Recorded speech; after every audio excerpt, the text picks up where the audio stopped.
Warning, what you're going to see now is inappropriate for your age. If you still want to continue watching this, then embrace yourself, buckle up your seatbelts, lean backwards on your seat, and get ready to be blasted 300 years backwards. Absolutism is a type of nation's government where one monarch takes the entire control of his or her action. Peter the Great was a Russian Tsar. He was born on June 9, 1672, and was the 14th child of Alexis of Russia and the second son of the second wife Natalia Kirillovna Narishkina. His father Alexis of Russia was assassinated when he was young.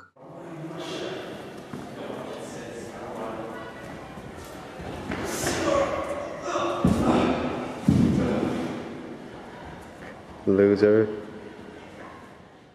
The power was passed on to the eldest son, Fyodor III, Peter's non-blood-related brother, but he died in the ceremony. I will have the responsibility. I'll carry on the duty of my father and my predecessor. Fyodor!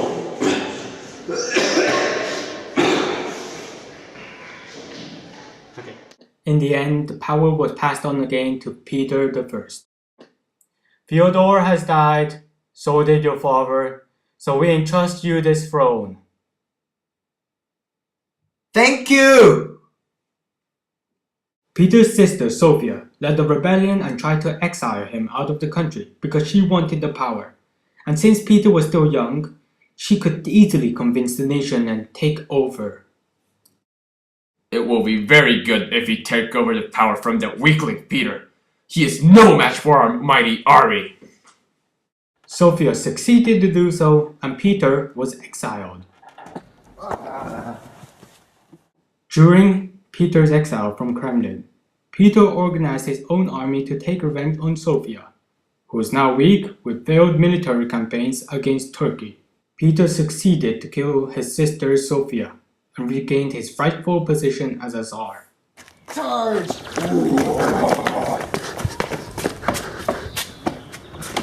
Who's that? Die!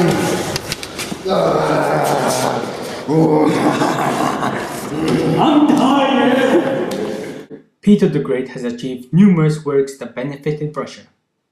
He organized the Russian Navy and upgraded his weak and primitive army, which was still lacking behind from weapons from the Middle Ages. The enhanced army helped the Russian Empire to become a maritime nation.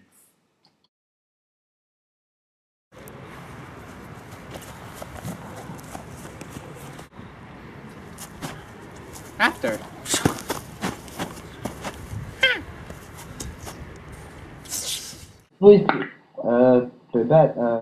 Also, he implemented a new system that determined an individual's social status according to his or her dedication to the Tsar instead of his or her birthright. This brought loyalty to the Tsar and competition to the higher ranks, which developed the country's people. Furthermore, he acquired the warm water Baltic Sea from the battle against Sweden, who was led by Charles XII, to enable the international trading. After he gained control over the Baltic Sea, he created St. Petersburg, the first trading port in Russia. He is now one step closer to his dreams of Russia becoming a maritime empire.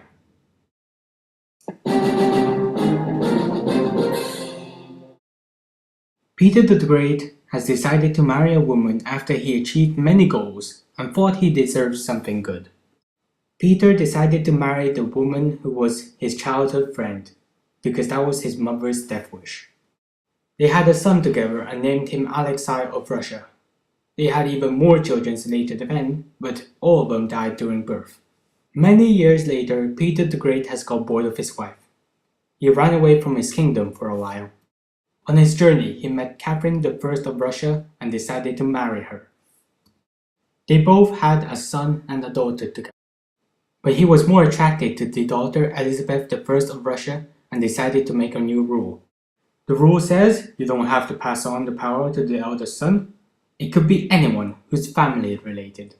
Alexei, as the eldest son, tried to rebel against his idea, but Peter the Great, without any hesitation, tortured and killed his own son because of his rebellion. As for the first wife, she got punished, exiled from the country, and false charged for adultery. One day, Peter the Great had saw his daughter Elizabeth I of Russia with his best general in a relationship.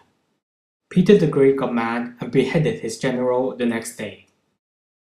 He also ripped his contract on passing his throne to her, and removed her from any family connections. Right after that, Peter the Great collapsed because he got infected by pneumonia. Oh, Peter the Great, oh, Your Majesty. What? I brought you a good news and a bad news. Tell me. The good news is you got pneumonia and you're gonna die in 24 hours. Why is that good news? I'm gonna just keep going. The bad news is we tried to tell you that since yesterday. What? What? Peter the Great, on his verge of death, desperately tried to write the name of his next successor. But before he could write the name down, he died. Welcome back to the present. I hope you got something out of this video. If you didn't, then too sad, too bad. I'm not going to repeat this video again. Anyways, I shall end this video now because I don't feel like continuing. Okay, bye.